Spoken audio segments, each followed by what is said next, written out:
Olá, gente. Boa noite aí, quem está na área.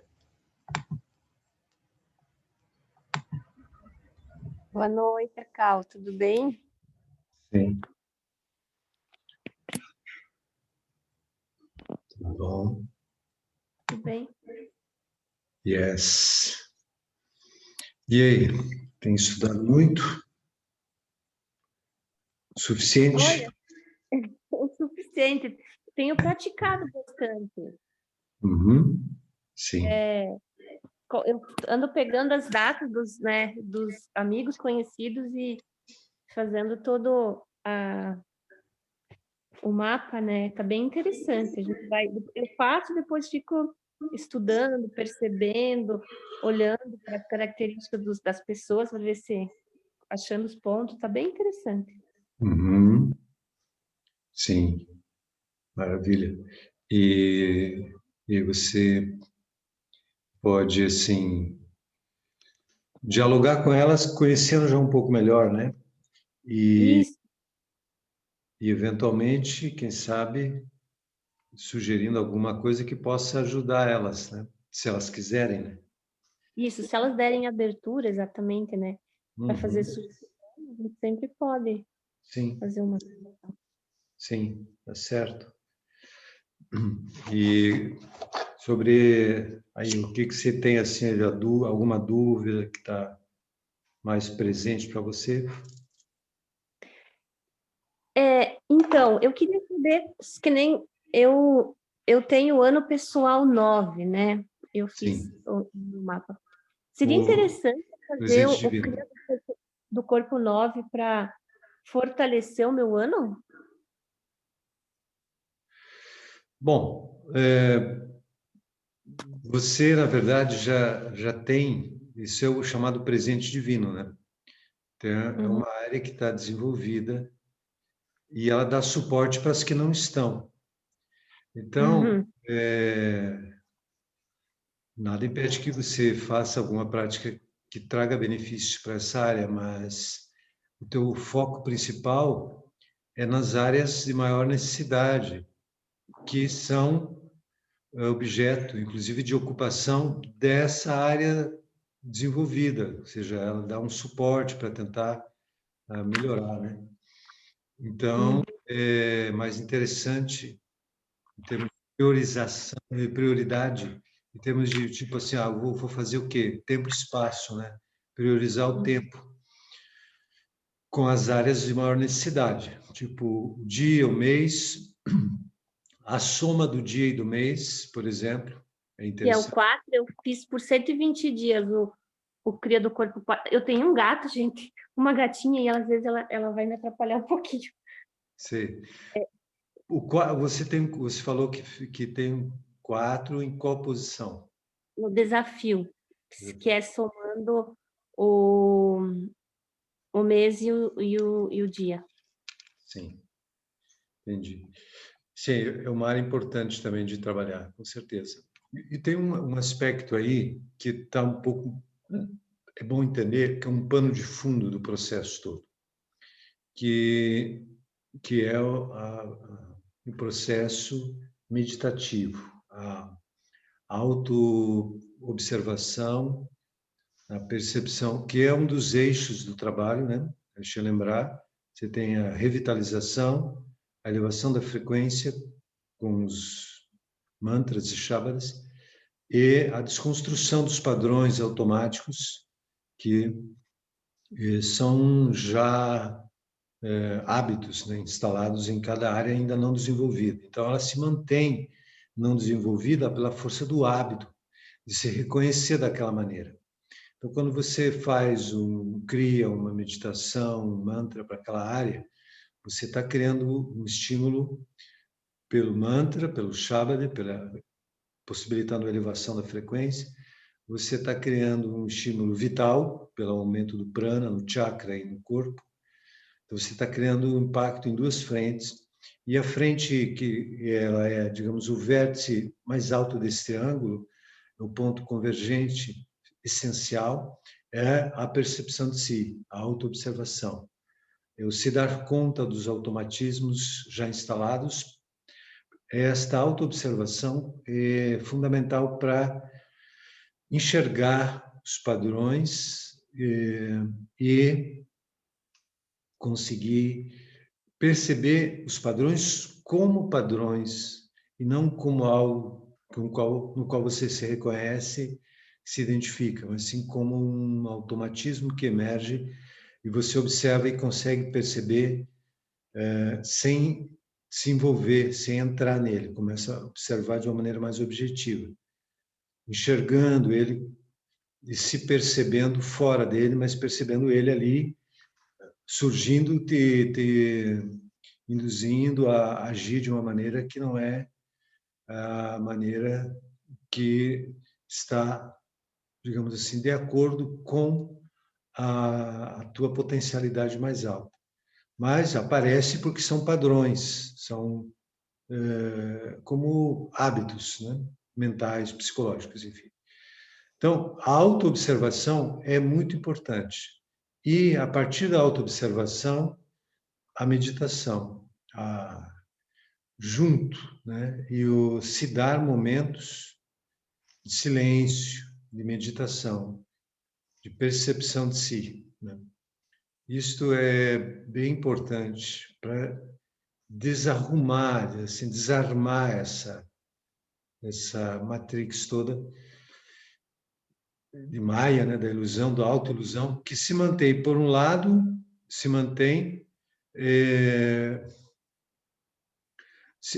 se mantém pela força desses padrões, esses padrões se mantêm pela falta de vitalidade, esses padrões se mantêm pela densidade vibracional. Você está trabalhando nessas duas áreas para diminuir esses padrões, para enfraquecer esses padrões, para parar de alimentar eles, para tirar os alicerces dele. O alicerce desses padrões é a falta de energia vital, a pouco prana, e você resolve isso com os crias. Outro alicerce dessa autoilusão é a densidade vibracional, uma vibração mais densa mesmo, que você trabalha com os mantras, né? Você trabalha com os chavas, enfim. Mas isso tudo ele está contribuindo para que você possa ter uma autoobservação de mais claridade, com mais qualidade também, e possa enxergar esses padrões, porque desconstruindo, né, esses padrões, que de fato uma mudança de consciência acontece. Então, a mudança de consciência, ela tem o suporte dos crias, tem o suporte das meditações, mas ela envolve necessariamente a meditação e a autoobservação. Uma autopercepção muito qualificada, muito profunda. Para trabalhar nisso, é importante ter momentos assim, depois de uma prática, depois de um mantra, momentos de silêncio, de ficar bastante tempo se observando, percebendo a si mesmo. Isso contribui muito para o trabalho, né? de mudança de nível de consciência. Então, aí nós temos uma tarefa importante que é isso, perceber a si mesmo a cada passo. O que os crias e os mantras fazem é contribuir para que isso possa ocorrer melhor. Mas a intenção de se abrir, dar-se mais momentos de observação, são indispensáveis. E aí você vai trazendo para o dia a dia também, se observando nesse momento de silêncio e também se observando durante o dia. Quando você percebe na sua vida que você está reagindo de uma maneira automática, você conseguir observar e conseguir se olhar de fora, assim, conseguir não entrar naquela hipnose habitual. Aí você vai aprofundando. Então é importante manter a prática e manter autoobservação cotidiana e acrescentar esses momentos de silêncio depois das práticas. Ou num outro momento, depois de um mantra.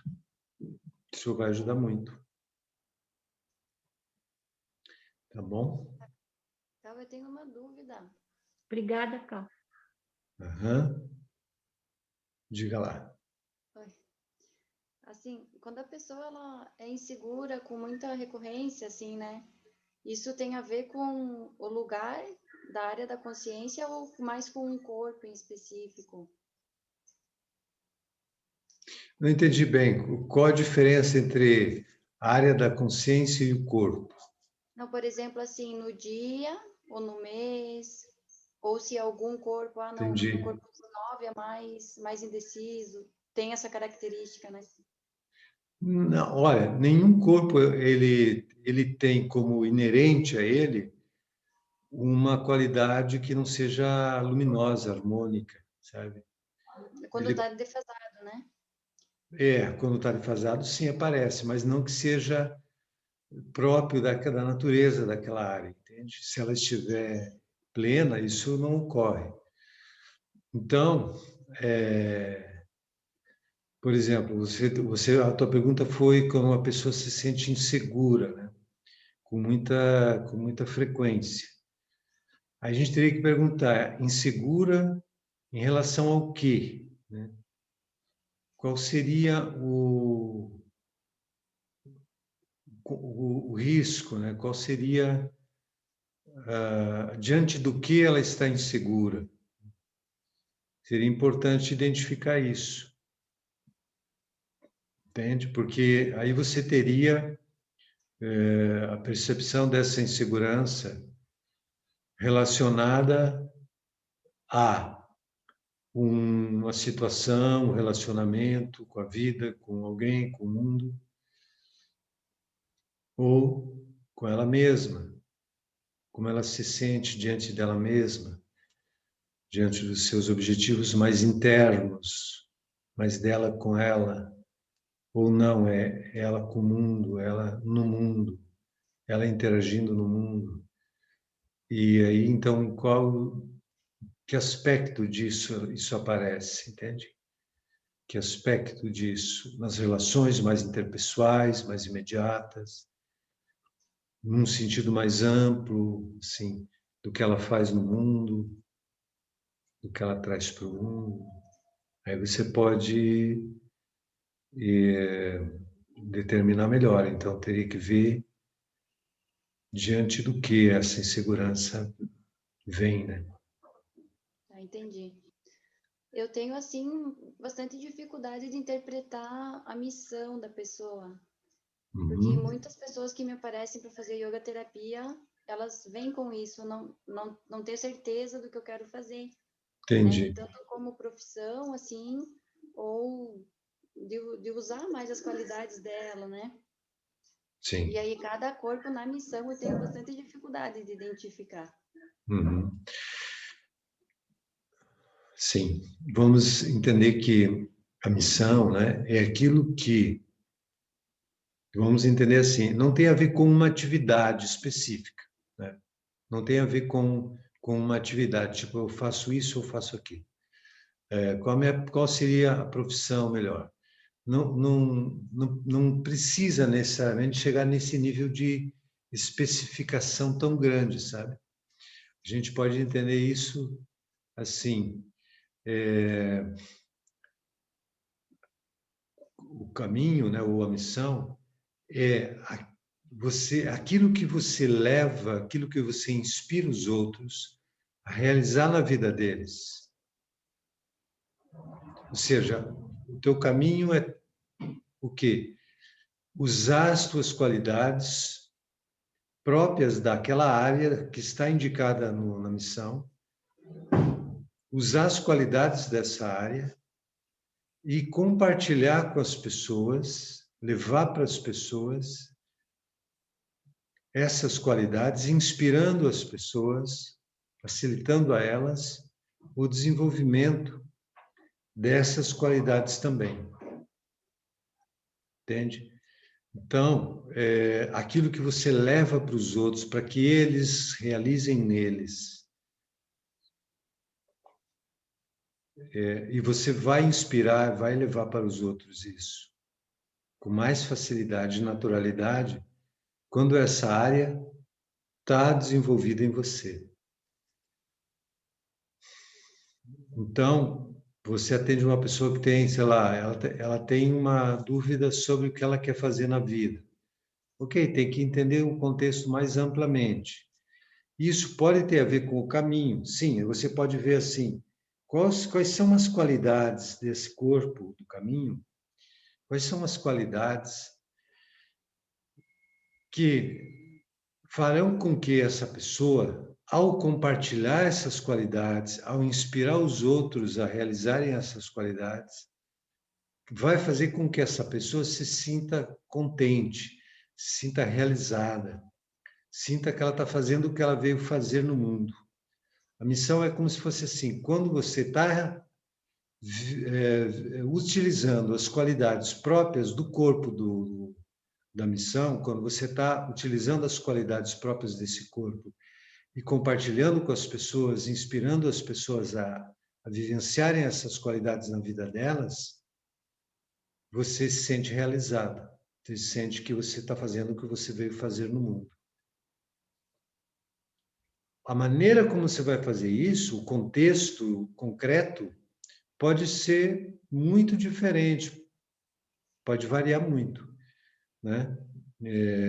Mas quando você consegue trazer essas qualidades para o seu dia a dia, para o seu jeito de ser com as pessoas, que você inspira as pessoas àquilo, compartilha com elas aquilo, entendeu? Então, assim, não dá para a gente daí sempre a gente dizer assim, essa profissão tem a ver com tal corpo, essa profissão tem a ver com aquele corpo. Pode até ter algumas coisas que são mais vinculadas mesmo, mas não significa que a pessoa teria que procurar aquela atividade profissional. Significa que na vida dela é bom que ela consiga trazer essas qualidades, independente da profissão, nas relações dela, na forma de se relacionar com as pessoas, com o mundo, né? Enfim, ela levar a inspirar. Tem momentos, tem casos em que isso coincide, né? Tem casos em que aquilo que a profissão da pessoa puxa ela para fazer exatamente aquilo que a sua missão já sugere, já convoca ela a fazer. Está tranquilo, está perfeito, né? Mas isso não quer dizer que a pessoa teria que analisar isso e daí, de repente, mudar de profissão ou procurar algum trabalho que tenha a ver com aquilo, entende? Então, essa questão das pessoas terem dúvidas sobre o que elas têm que fazer no mundo tem muito a ver com dois corpos aí, né?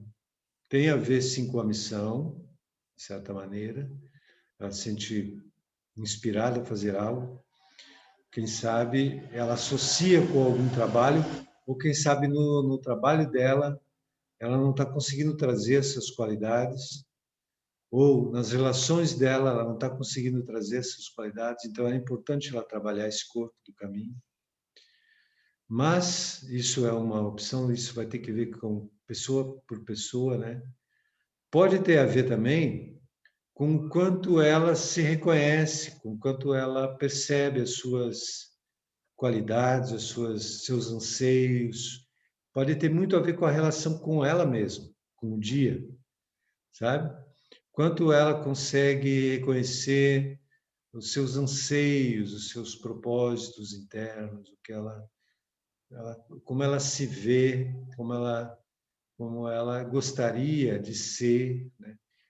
São projeções, às vezes, que uma pessoa tem sobre a vida dela, que ela diz assim, eu gostaria de ser assim, eu gostaria de me sentir assim. Gostaria de estar fazendo tal coisa, né? Eu me vejo fazendo tal coisa. E são pistas que a gente pode usar para identificar. Os anseios que uma pessoa tem estão relacionados com ela, dela com ela mesma, né? E é importante ela olhar, se reconhecer, relaxar, se conhecer mais, né? Se conhecer mais para poder sentir assim o que brota de dentro dela, o que ela sente que é o que vem naturalmente nela, que ela se sente impelida a fazer. Então, é mais complexo do que essa questão aí, tipo, o que eu vim fazer no mundo, ou assim, qual é a minha, qual o melhor trabalho para mim, ou qual é a minha missão nesse mundo.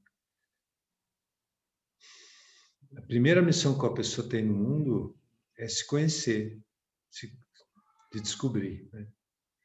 É muito importante isso.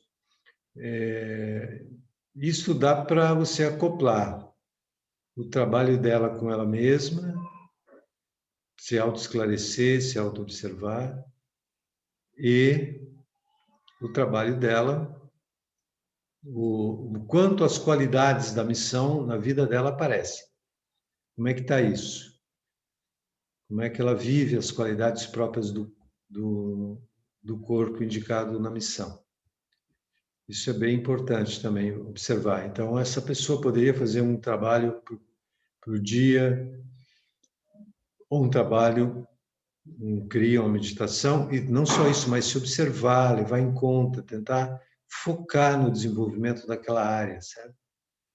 Colocar foco ali, estudar ela mesma, observar ela mesma, naquela área, naquele corpo, e conseguir aí se descobrir, manifestar mais qualidades do que dificuldades, né?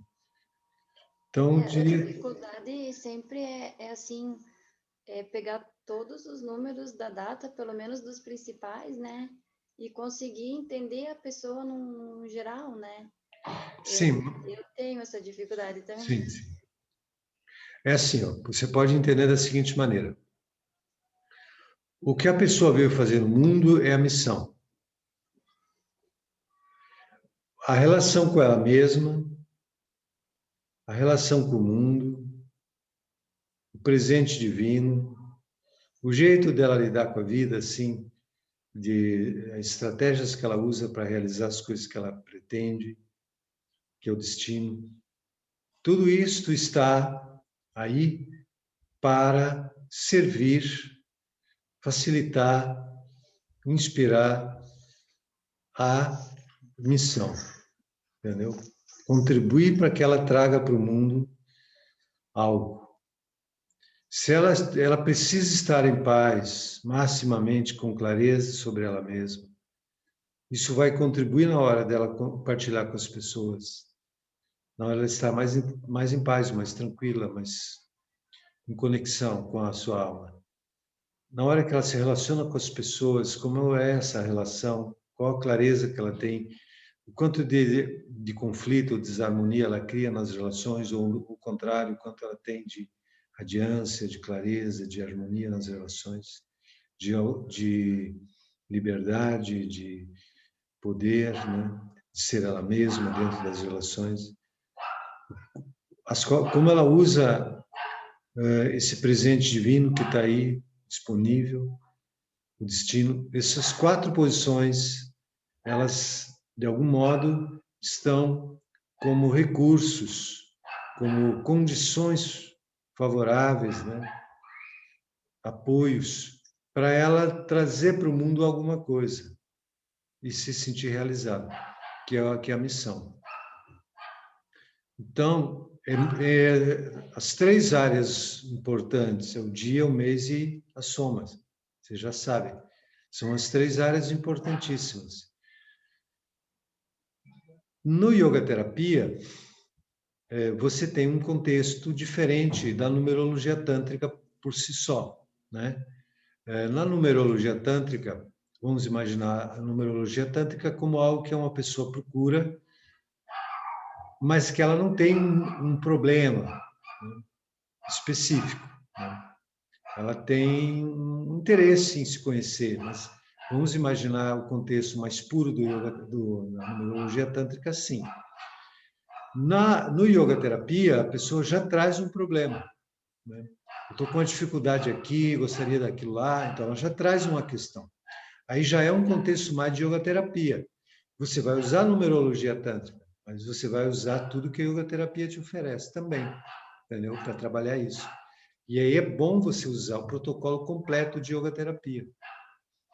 Eu quero fazer um encontro, inclusive, com a turma de yoga terapia, para quem quiser, um encontro assim, para a gente fazer. Eu tenho observado, tenho dado cursos e tenho utilizado também, e eu queria ver assim como é que as pessoas estão nisso, no uso desse conhecimento, né?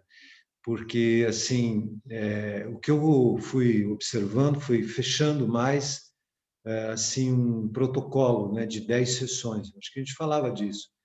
Mas assim, quanto é importante isso? Tem ficado mais evidente para mim. Quanto é importante isso? E o quanto é muito incompleto, menos do que isso, entende? Ou seja, como é importante aquele desencoraçamento completo de todos os segmentos. Aquilo ajuda muito a liberar a pessoa das questões que ela carrega, sabe? Bem importante. Então, fui percebendo isso, reafirmando isso, né, que eu já falava sempre, reafirmando isso. A gente pode combinar, mas é basicamente isso. Então, o contexto de uma pessoa traz um problema, vamos dizer assim, entre aspas. Se você tem um curso de yoga terapia, você tem mais recursos para trabalhar com as necessidades da pessoa do que aquilo que a numerologia tântrica traz a partir do Kundalini Yoga, né? Você tem bem mais, né? Isso que eu vejo que como yoga terapia é um recurso poderoso, né? Porque com o que a gente tem de Kundalini Yoga, de meditação, de autoobservação, para atender os corpos, já é maravilhoso. É a tradição ali tântrica. No entanto, a gente foi observando que o desencoraçamento, né, o desbloqueio, a retirar os efeitos nocivos do passado que estão aí nos músculos cronicamente tensos, estão aí no padrão energético com a carga baixa de energia, estão aí nas repressões emocionais, né, e tudo mais, soltar, desamarrar esse bonde aí todo, né, é muito bom. Faz uma diferença enorme, entende? Quer dizer, para o trabalho do yoga, né? Então, assim, quando se trata de uma pessoa que traz um problema, para quem já tem yoga terapia, aí você já tem um contexto mais amplo. Você entende a pessoa a partir da numerologia tântrica, mas você encaminha um tratamento usando recursos adicionais que vêm do yoga terapia, em conjunto com o sadhana que a numerologia tântrica oferece para ser feito, né? Então, isso é bem rico, realmente. Mas, num contexto de numerologia tântrica, assim, vai lá, mais puro, no sentido de que a pessoa não traz um problema, né? Aí você tem essa perspectiva. Se ela não traz um problema, você pergunta a ela: qual a área você sente na sua vida que é a sua demanda principal, que é aquela área que você está assim sentindo que precisa de uma atenção especial agora, nesse momento que você está vivendo, né? É você com você mesmo, tua relação com as pessoas,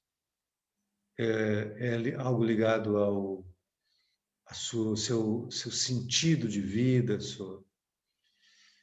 algo ligado à sua missão de vida, né? Como é que é isso?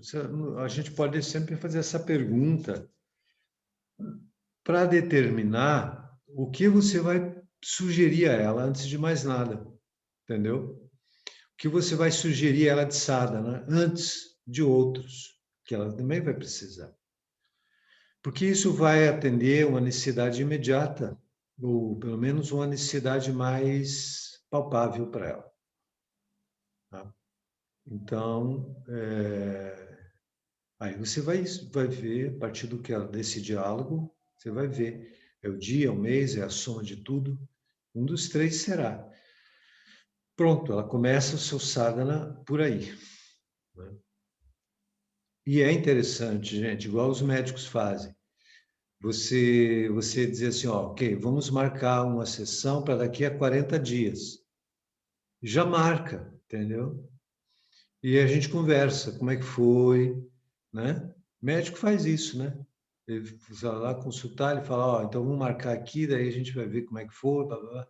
Se funcionou o remédio, se não funcionou, quanto funcionou, faz outro exame, vê, não sei o quê.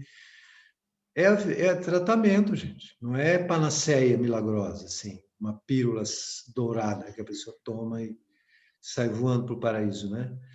É um processo, né?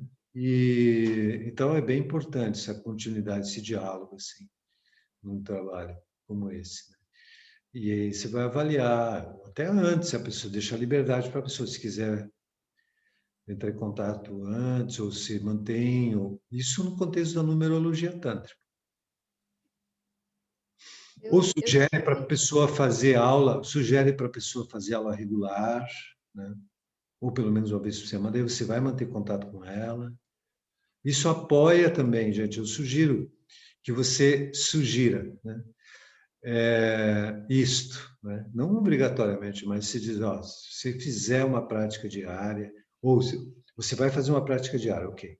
Se você fizer ao menos uma prática semanal, um grupo de yoga, Kundalini, você vai perceber que você vai ter mais estímulo, mais energia para fazer a sua prática diária, né? Quando a pessoa se desliga muito e fica à mercê dela mesma, ela volta para a mesmice habitual dela.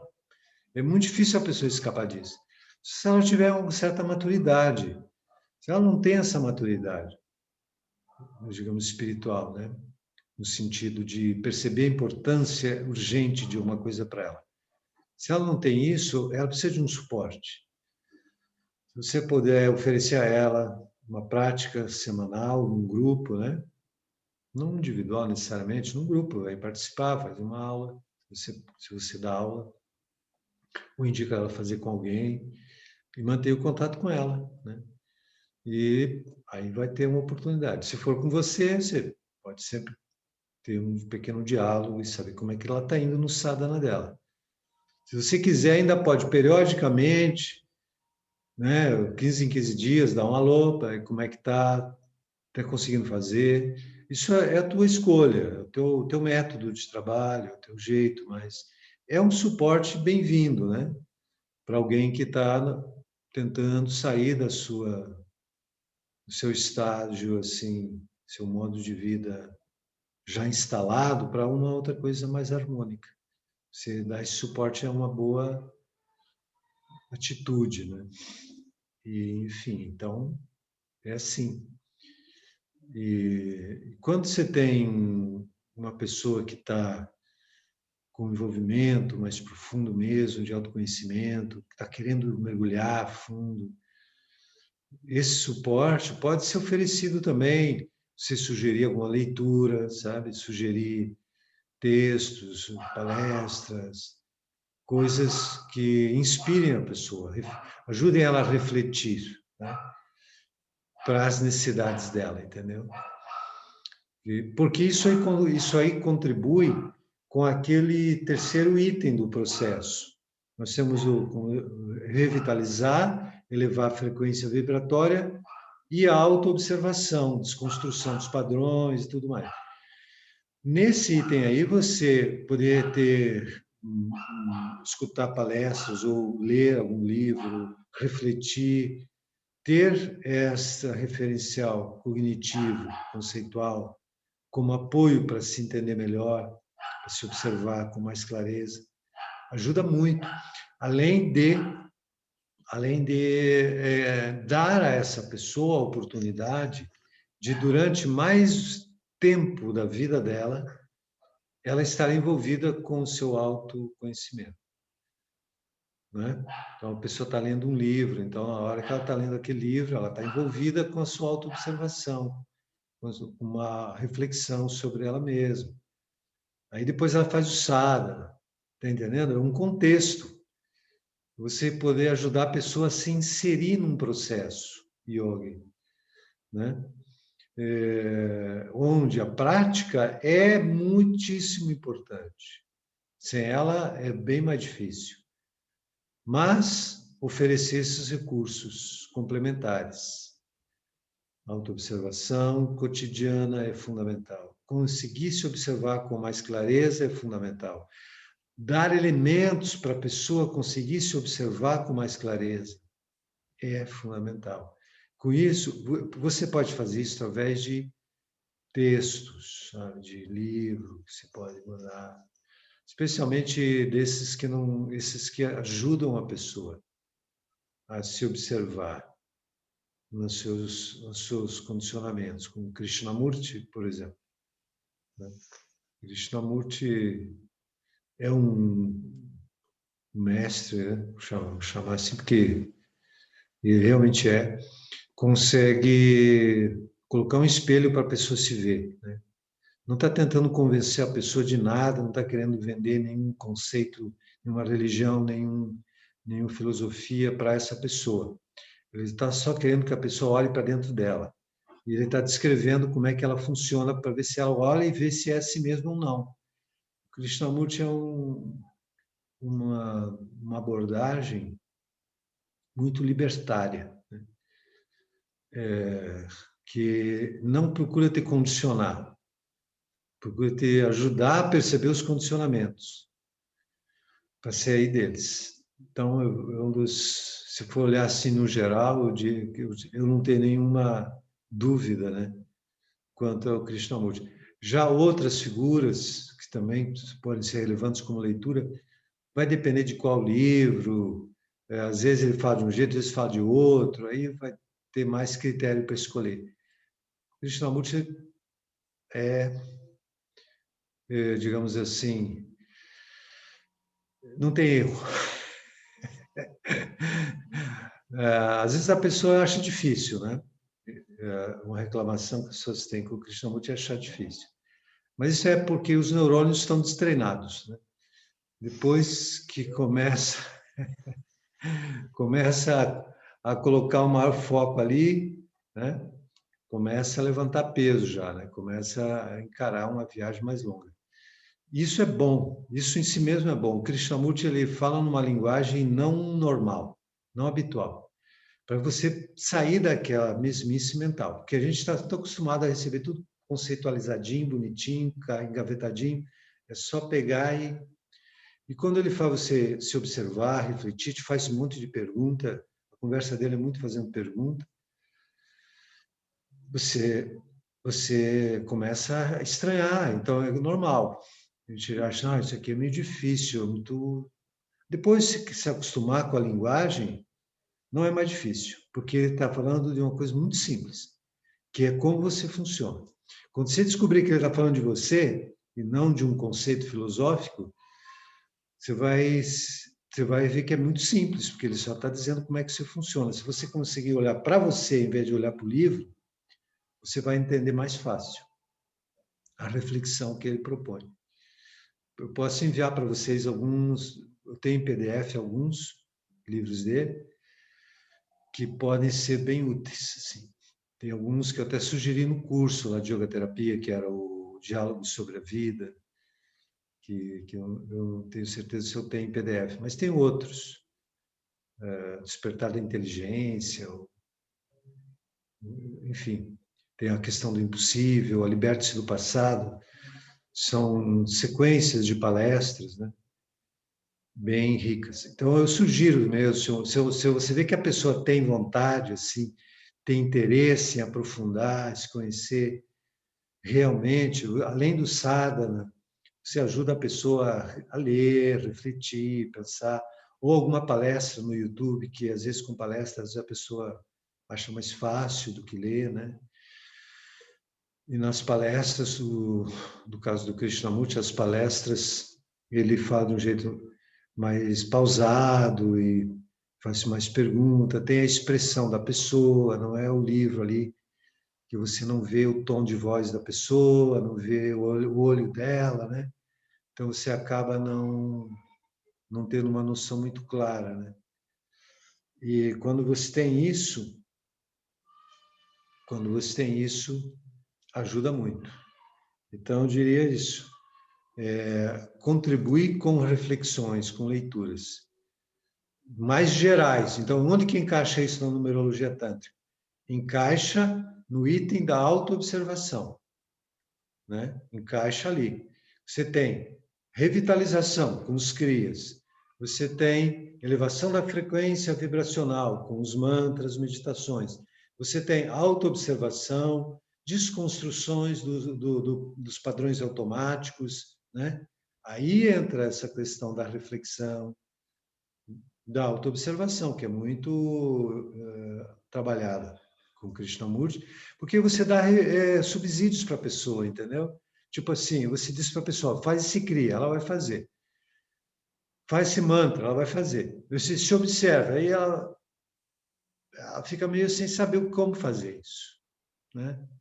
Perceba como é que você caminha, como é que você fala, se flagra, tire várias fotos de você durante o dia, assim, imaginárias, né?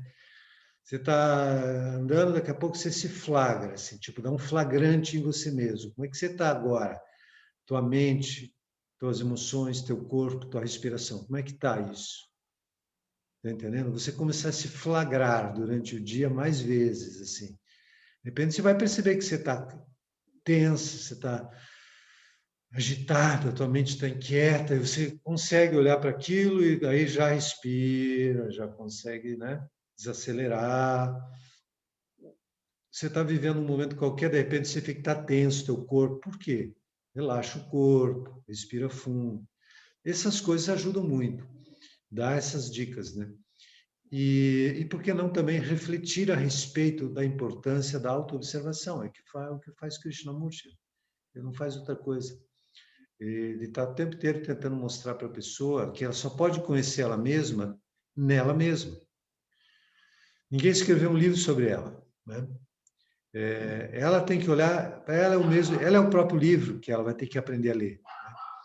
E ele faz muito isso, ele tenta descrever como é que você funciona, o que é o medo, o que é a inveja, o que é a raiva, o que é o ciúme, o que é a busca de segurança, o que é a insegurança. Ele fala muito disso. E essas reflexões te ajudam a observar isso, tá entendendo? O mais interessante que eu vejo é que isto é sempre no sentido de liberdade e nunca no sentido de condicionamento. O Krishnamurti aponta sempre no sentido de liberdade. Ele não quer que você se torne uma pessoa assim, assim, assim, assado. Ele quer que você veja como você está agora, com olhos capazes de enxergar e deixar desaparecer de você tudo que prende, tudo que sufoca, tudo que não é livre, pleno. Conseguir enxergar e soltar. Por isso que eu acho interessante sem nenhum tipo de reserva, assim, porque eu sei que ele não está tentando te convencer de nada.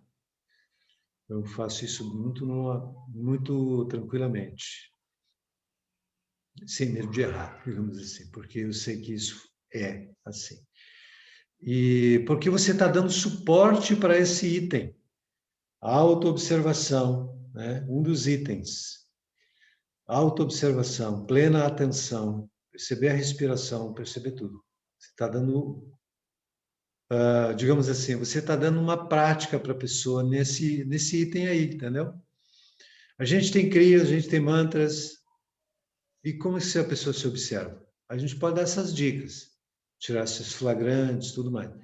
Mas refletir, escutar, isto, gente, além de tudo, ocupa a pessoa com ela mesma por mais tempo durante o dia dela. Isso vai ajudar o aproveitamento do sadhana, vai ajudar o aproveitamento né, de tudo que ela está fazendo. Sabe, Cacau, que nessa auto-observação que você fala, eu sempre me identificava com a parte defasada do corpo 5. Uhum. Mas até então eu não sabia essa soma secundária, né? E Uhum. agora eu achei ele na força. Se... Tudo que o 5 tem de baixa, eu sinto. Aí Entendi. seria interessante a fazer esse cria também. Com certeza. Porque, veja só, isso que você fez é o que eu sugiro, realmente, eu acho que eu cheguei a sugerir, que todos façam. Que é o seguinte, você fazer um estudo, uma leitura dos números complementares, as 8 posições que tem além das 5, né? E olhar, fazer uma leitura daquilo olhando para você, se auto-observando, como você está dizendo que você fez, se auto-observando ali, tentando se ver como é que é aquilo em você, fazendo as tuas somas, né, a tua data, e tentando ali olhar, peraí, como é que é isso aqui em mim? Como é que eu funciono nisso aqui? Ok, força é isso, tal. Ok, projeção é aquilo, coração é aquilo. Como é que é para mim isso? Daí você olha teu número ali, como é que é isso aqui? Como é que é essa área desenvolvida, não desenvolvida? Eu observo qualidades assim em mim, tá entendendo? Isso que você fez é bem importante. É, de verdade, também a gente pode colocar assim, é um recurso de autoobservação, o estudo dos números complementares. Num trabalho mais longo, né, com uma pessoa, a gente pode utilizar mais isso, né, como um apoio para a pessoa perceber, né, na vida da pessoa. Ou você perguntar para ela, como é que você se sente em relação a tal coisa? A tais e tais qualidades, que você vê que está no número, você faz o mapa completo dela, em todos os números, né? Você tem uma folha ali onde tem todos. E aí você olha o geral, tipo assim, tem esses 5 são os prioritários, ok, são os básicos.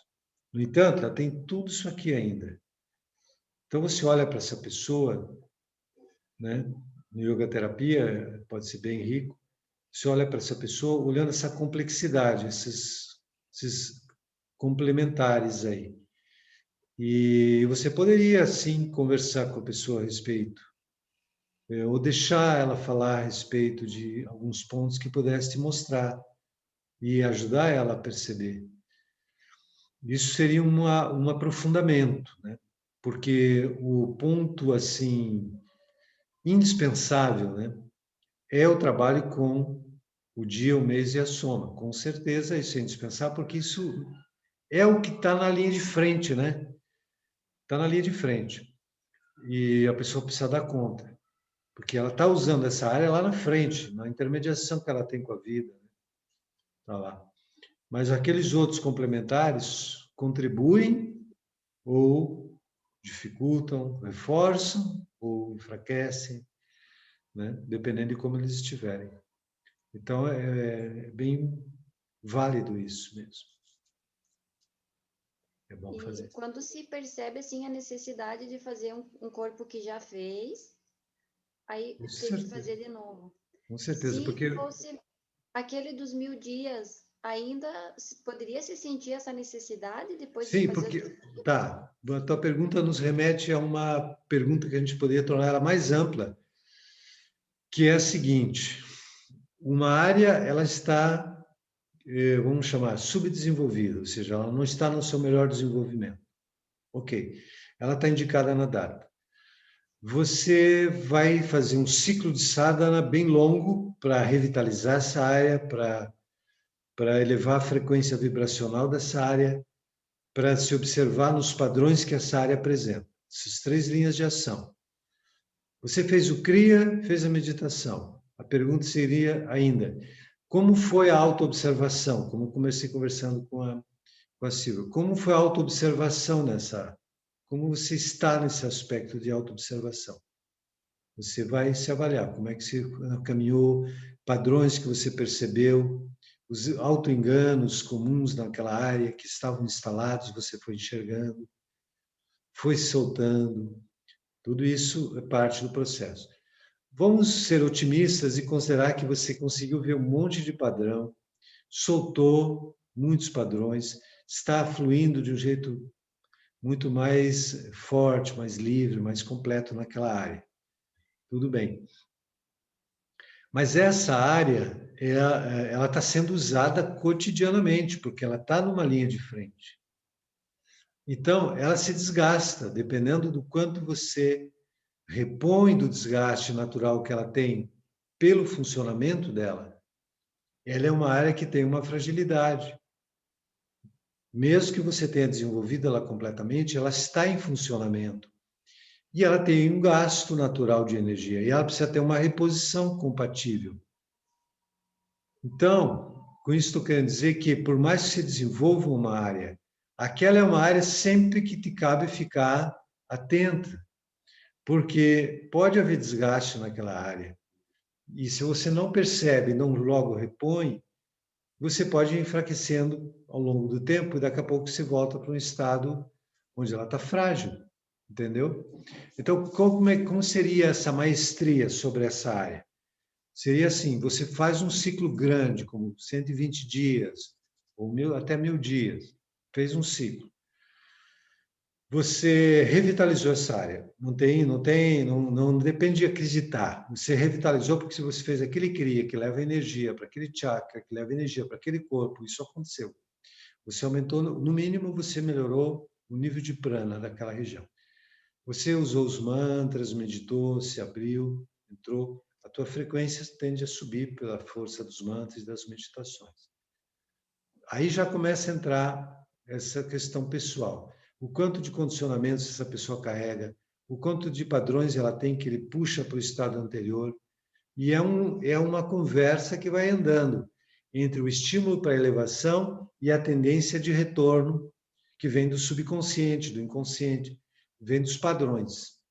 O ciclo, a ideia do ciclo é que ele vá conseguindo ganhar o jogo aí. Ou seja, os padrões vão diminuindo, os condicionamentos vão diminuindo, aquilo que puxa para o condicionamento vai diminuindo e aquilo que eleva vai ficando mais forte. Está entendendo?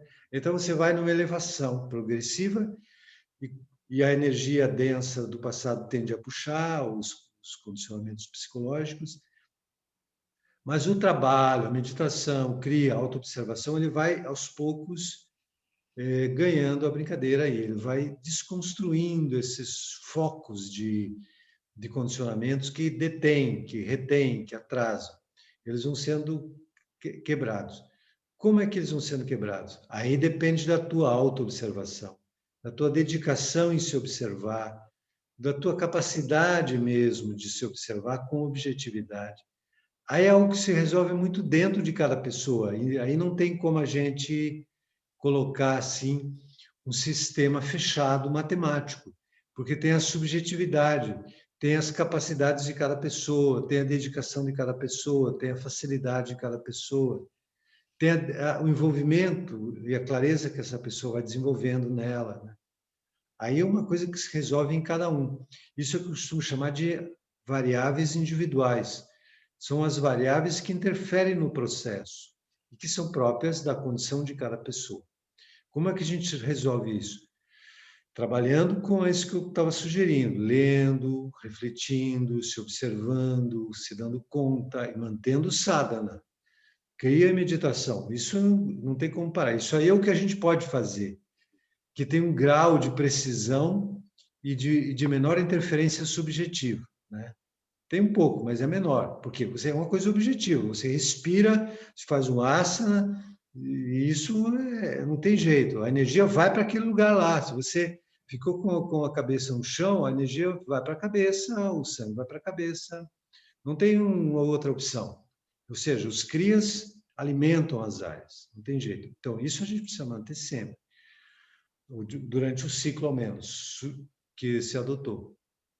Os mantras, as meditações, mesma coisa. Tem uma frequência própria. Quando você tem uma entrega maior no ato de fazer um mantra, vai melhorar ainda mais. Mas o mantra já tem uma força própria do som. O aspecto determinante, muito importante aí, e que sobre o qual não se tem um controle tão grande, é esse aspecto da autoobservação. Aí é onde a subjetividade de cada um tem uma força de determinação bem grande, que é o quanto a pessoa se percebe, com que clareza, com que grau de atenção, com que grau de assim, imparcialidade, clareza ela se observa. Isso vai determinar ela perceber os padrões, soltar ou não, o mais fácil ou não. Isso se decide muito em cada um. É nesse ponto aí que eu estou sugerindo o apoio extra, né? De leitura, ou até de filme, ou de palestra, para dar apoio para a pessoa nessa missão aí de autodesconstrução das crenças, geralmente negativas, dos padrões. Né? Isso eu estou sugerindo, né?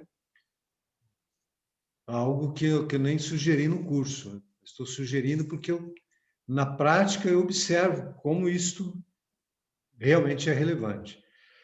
Contribui muito. Por quê? Porque eu percebo que as pessoas que leem mais, que refletem mais, que se interessam mais por elas mesmas, como uma busca existencial, são as pessoas que modificam mais profundamente. Entende? Então, e as pessoas que fazem o exercício e acham que aquilo é como um remédio, apenas que ela não precisa fazer mais nada, aí ela não está envolvida emocionalmente, existencialmente no caminho, entendeu? Ela está esperando alguma coisa mágica que mude ela, mas não vai ter isso.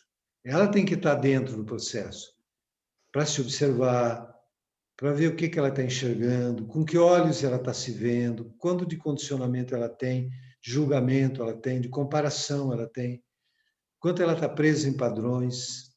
Isso ela precisa ver, ninguém mais vai ver isso por ela, só ela mesma pode ver. A gente pode otimizar isso, é o que eu estou sugerindo aqui. Melhorar esse item, né? Com mais recursos práticos. Né? É isso que eu estou, na verdade, fazendo. Tá bom? Cal, posso te fazer uma pergunta? Ué, a gente está aqui para isso. Então, vai ser mais uma... Eu vou te descrever o que aconteceu comigo. E eu fiz o CRIA dos 11 corpos por 120 dias, né? E quando estava faltando mais ou menos uns 30 dias para terminar ele, eu tive um baque, assim, na verdade, parecia que eu não estava fazendo nada, sabe? E teve alguns dias assim, que até a minha imunidade baixou, eu comecei a sentir dor no corpo todo, os joelhos travaram, foi uma coisa muito... Pegou Covid? Não peguei Covid, mas só que eu achei que tivesse pegado, mas não peguei. Foi ali no final do ano, foi logo depois do Natal. No Natal, eu entrei em contato assim, com uma situação bem difícil na minha família, porque a minha família, eles não me reconhecem muito, assim, sabe? A minha história de vida e as minhas escolhas, eles estão completamente avessos Sim, a isso, né? entendi. E eu passei o Natal com a minha família e aconteceu, assim, algumas situações que não foram agradáveis. Sim, E, assim, eu estava fazendo o CRIA e eu comecei a pensar, meu Deus, será que eu regredi tudo isso? Porque parecia que estava tudo inverso, sabe? Uhum. Mas aí veio aquela consciência, por isso que é muito importante a autoobservação. Eu Uhum. observei que eu entrei em contato com uma situação que gerava desequilíbrio nos meus corpos, e aquilo era tão forte que foi como se fosse um veneno. E eu precisava focar cada vez mais no CRIA para poder resolver essa situação e Sim. fazer a coisa funcionar. E daí depois, quando eu tomei consciência disso, foi assim, todo o restante que eu tinha feito antes parecia que não foi tão eficaz como Isso. os Entendi. outros 30 dias que eu fiz. E eu Entendi. continuo ainda, de vez em quando, fazendo, uma vez por semana, fazendo o CRIA do Corpo 11 para fazer essa manutenção, sabe, Com da certeza. solução da minha vida, porque realmente foi a solução da minha vida, assim, o que faltava Sim, resolver, resolveu ali. perfeito. Isso você está certa, certo. É ótima experiência. Manter isso, né? E retomar, porque é uma área que está aí, né? Quer dizer, ela não chegou num ponto e daí deitou na rede e ficou balançando pro resto da Que eternidade. bom. Você tá ali em movimento, está gastando, está trabalhando, está consumindo energia. Às vezes uma situação mais desafiadora, gasta mais energia, aí precisa repor. O que eu queria chamar a atenção naquele momento, que eu acho que vou tentar descrever bem, que é o seguinte: quando você fez um ciclo longo de prática, no qual você se reconhece, então, fluindo de um jeito muito mais leve, mais harmônico. Você se familiarizou com você mesmo num patamar diferente, mais fluido, enfim, mais harmônico naquela área. Ok. É importante, sim. A maestria, ela é o quê? Não é que você nunca sai de um eixo. É que quando está saindo, você percebe, sabe como voltar, entendeu? Maestria é isso, não é uma coisa fixa, rígida, ou estanque, assim, tipo, que não se mexe mais, não. É fluida. E os desafios, as circunstâncias acontecem. Quando você percebe que está saindo daquela frequência e se dá conta e sabe como voltar, percebe que saiu, sabe como voltar. Isso é maestria, é saber como voltar para um nível mais alto. Não é nunca sair, é saber como voltar. Se nunca sair, tanto melhor, mas mais que tudo é saber como voltar. E para aquela frequência, então você sabe como voltar, usando o mesmo que você usou para ir. Né? Uhum. Então, assim, é isso mesmo. Então, periodicamente você fazer, manter, e porque também, além de tudo, esse é um ponto que eu no comecinho chamei a atenção, quero chamar a atenção de novo, que é o seguinte, gente: o sentido de si mesmo é construído a partir da dinâmica dos corpos, tá certo? Esse sentido de si mesmo, a gente já estudou isso muito no curso de yoga, ele é construído a partir dos resíduos, das memórias, das referências do passado. Isso forma um eu baseado no passado. Quando você vai ampliando os corpos, vai abrindo dimensões mais sutis, mais amplas, e esse sentido de eu vai progressivamente se modificando, se tornando mais tênue, mais sutil, como uma nuvem que vai desaparecendo. O ponto crucial de desconstrução desse eu é a meditação. É a meditação, é o samadhi, é aquele momento de entrega ao infinito. Essa entrega ao infinito, essa abertura, esse samadhi, ele pode acontecer, em tese, em geral, através de qualquer prática de meditação, independente do corpo, porque todas são meditações. E sendo meditação, todas levam para esse momento. Algumas por um caminho, outras por outro, uma mais por um corpo, outra mais pelo outro. Dependendo de cada pessoa, ela utiliza o caminho que tem a ver com os corpos que ela tem mais necessidade de trabalhar. Mas o que eu quero chamar a atenção é que se dar esses momentos de meditação é fundamental. E, mais ainda, acrescentar aos momentos de meditação, fez uma meditação para o corpo 5, para o corpo 7, para o corpo 10, ok, não importa por qual frequência você foi para esse lugar, é como se você tivesse chegar na beira de um abismo, no topo da montanha para se jogar, na luz, no infinito, né? Ou para voar. Você pode ter ido por aquele lado da montanha, por esse lado da montanha, por esse lado da montanha. Esses lados da montanha são os corpos. Mas chega naquele ponto crucial, no topo, que é o momento da abertura, do samadhi. Então é possível você usar a meditação do 10, do 11, do 2, do 3, qualquer coisa. E tudo sendo técnica de meditação, encaminha para o samadhi, porque é meditação, leva para o estado de meditação, por uma via ou por outra, por um corpo por outro, por um chakra por outro, mas é, antes de mais nada, meditação. Então, sendo meditação, encaminha para o samadhi, para a abertura.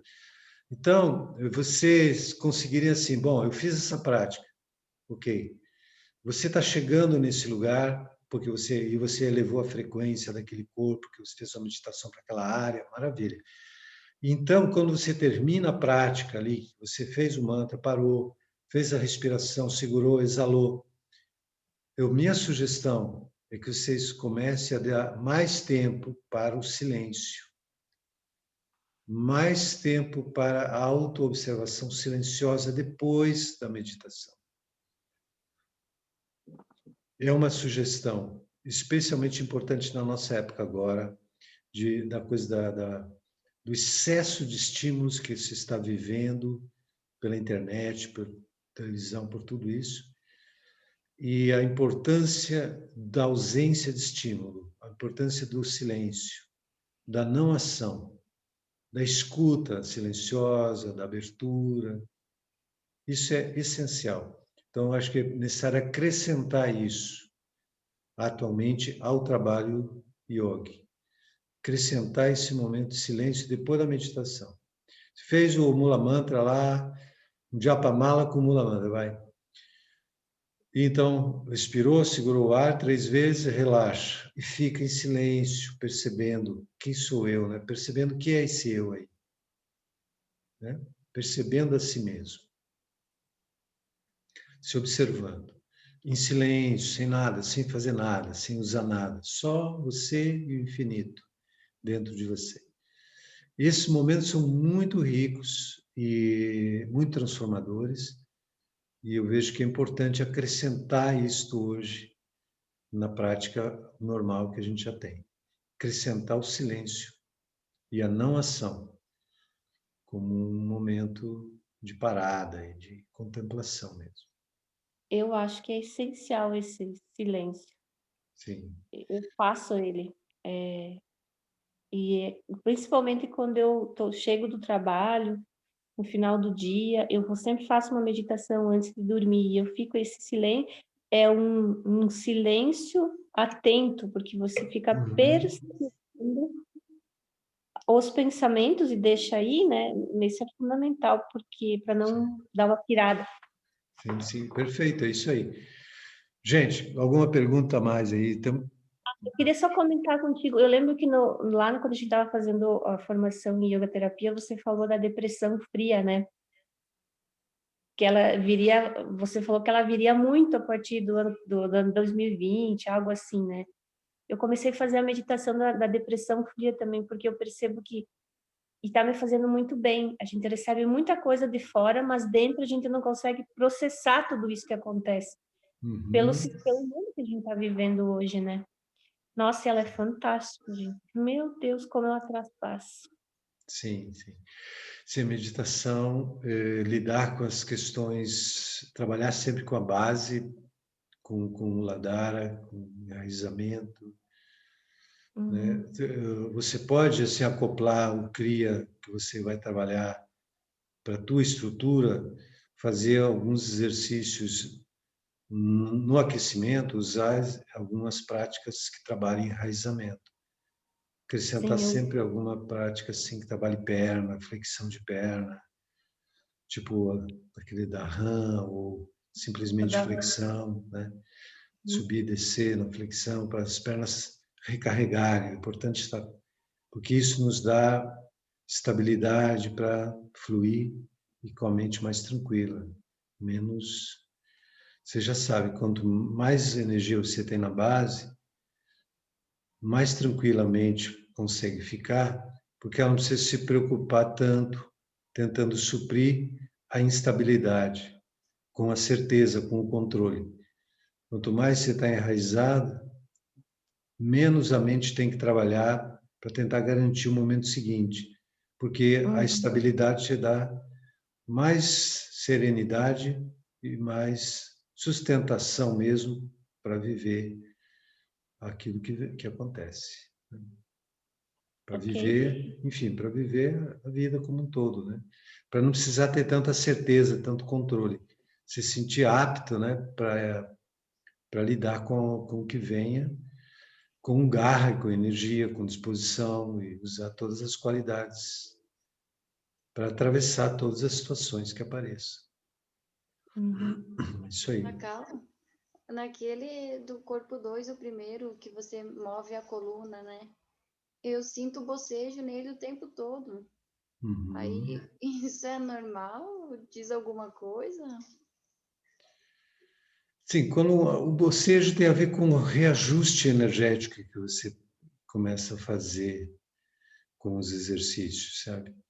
É como uma espécie de uma área que estava tensa, ela começa a relaxar e você começa a querer colocar mais energia, trazer mais energia para dar conta de uma falta e o bocejo é uma maneira de liberação de mais energia. Por exemplo, quando uma pessoa está com sono, ela está meio que se desprendendo, então ela boceja, é o modo de ela liberar energia para se manter mais alerta. O corpo está reagindo. Então, o bocejo, a gente pode interpretar genericamente assim. É uma manifestação, claro, totalmente espontânea, né? Involuntária, que significa basicamente um reajuste no processo energético e é bem-vindo. Tudo que é manifestação espontânea, a gente acolhe. E, então, esse exercício ele cria uma distribuição de prana, ao mesmo tempo ele relaxa, porque você mantém o pulmão cheio longamente, isso impacta o mental, há uma tranquilização mental grande por causa da retenção do ar, a respiração fica menos tempo por minuto, né? Se você conseguir fazer 1 minuto de movimento, você estaria respirando praticamente uma vez, né? Por minuto, ou algo perto disso.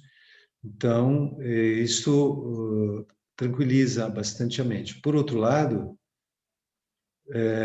quando você estava com muita tensão nervosa, fazendo o papel de sustentador de energia, de fonte de energia, através de uma tensão do sistema nervoso, e quando você vai relaxando, você vai se dando conta que precisa de mais energia. Que não seja aquela energia pela hiperatividade, pela funcionalidade excessiva, desgastante do sistema nervoso. E você está fazendo um pouco dessa liberação de mais prana, porque você está segurando o ar e está movendo, então você está fazendo um trabalho de recondicionamento energético, digamos assim, né? Mudando as condições prânicas sobre a mente, principalmente sobre a mente, mas sobretudo todas as áreas. Então esse bocejo faz parte desse processo de ajuste, reajuste. Não é nada de ruim, sim, nem natural, só deixar vir e fluir nele. Eu senti assim que eu não ia conseguir fazer, porque eu já comecei o corpo 2 e me vinha muita paranoia na cabeça esse exercício. E eu comecei a fazer uma outra vez e parei, eu não aguentei fazer. E agora, quando eu voltei a fazer, nos primeiros dias era a mesma coisa. Eu tentei diminuir o tempo para ver se eu conseguia e ficava aquela coisa na cabeça, parecia que tinha gente ao redor, não tinha ninguém, né? Eu estava sozinha. E eu comecei a tentar tirar um pouco daquela importância, dizendo para mim mesma, não, é só a tua mente te enganando, porque você está sem ar. Mas, assim, foi muito, muito difícil para continuar fazendo. Agora eu já passei os 40 dias, né? Mas ainda assim, de vez em quando, eu me percebo como se eu nem estivesse aqui, sabe? Entendi. Você faz quantos minutos? Eu estou fazendo 6 ou 7. Tá ótimo. Sim, vai subindo para 11, porque esse exercício ele vai liberando os medos, entendeu? Então, isso que você está sentindo são os medos que estão no subconsciente. Porque você tem sensibilidade, então você já teve medos, já viveu coisas de medos. Então, eles aparecem, mas eles aparecem para ir embora, estão de saída. Entendeu? Eles estão dando tchau aí, você dá tchau para eles, deixa eles ir embora. Então, na porta de saída. Então, você fez certo. Não se impressiona. Você fez certo. Tipo assim, isso é um filme, né, que a mente está criando, ok? Isso é, na verdade, um desafio para você atravessar, entendeu? Se você se mantivesse, você ficaria prisioneira, percebe? Se você se detém por um tipo de medo assim subjetivo, que não tem a ver com nada externo, você fica prisioneiro dentro de você. Se você desafia o desafio, né? Tipo assim, então vou mais forte agora. Não. Mais ou menos assim. Daí você atravessa essa porta, entendeu? Porque esse exercício, como eu falei, reter o ar longamente, tranquiliza a parte consciente. Então, o que acontece? O subconsciente aparece. Só que você está segurando o prana dentro e movendo a coluna. Isso distribui prana também, muito, para todas as células, oxigênio, energia, tudo. Então, um autofortalecimento muito grande. E ele vai passar por territórios onde tem esses medos, né? E você fez bem, tipo, não dá muita bola, tipo, minha mente está criando isso. Continua, não entra em grandes debates. Continua só focada no que está fazendo. Você pode até fazer um mantra, sugiro, mentalmente, enquanto está fazendo isso aqui, O Satnam. geralmente Satinama ou Waheguru, tanto faz, mentalmente. Por quê? Porque quando você traz uma energia do mantra para o mental eleva a vibração pelo mantra. Então você acrescenta o mantra. Não na respiração, só no movimento mesmo. É um mantra dentro do movimento. Isso faz com que a mente se eleve, né? E tenha o apoio do mantra para atravessar esses momentos assim. Tá bom? Vai, Guru. Maravilha, gente. Cacau, Diga lá. posso fazer só mais uma pergunta? Na verdade, é uma pergunta, uma dúvida, né? Que eu tenho muito. O que você acha com relação à astrologia védica? Desculpa não ser relacionada à numerologia tântrica, mas é Sim. uma curiosidade muito grande que eu tenho, saber a tua opinião. É Sim. válido Não, fazer? depende com quem, entende? Esse tipo de sabedoria ancestral da Índia, em si mesmo, é parte de um saber antigo que pode ser bem aplicado, quando bem aplicado, por quem tenha condições de aplicar bem, e faz um diagnóstico, faz uma leitura, pode contribuir, pode te dar alguns insights interessantes sobre você. Em geral, tem algumas sugestões também, técnicas, né, com pedras ou com mantras ou coisas assim. Então, outros recursos técnicos, práticos. Esse tipo de sabedoria ele tem um fundamento antigo, né, na tradição védica.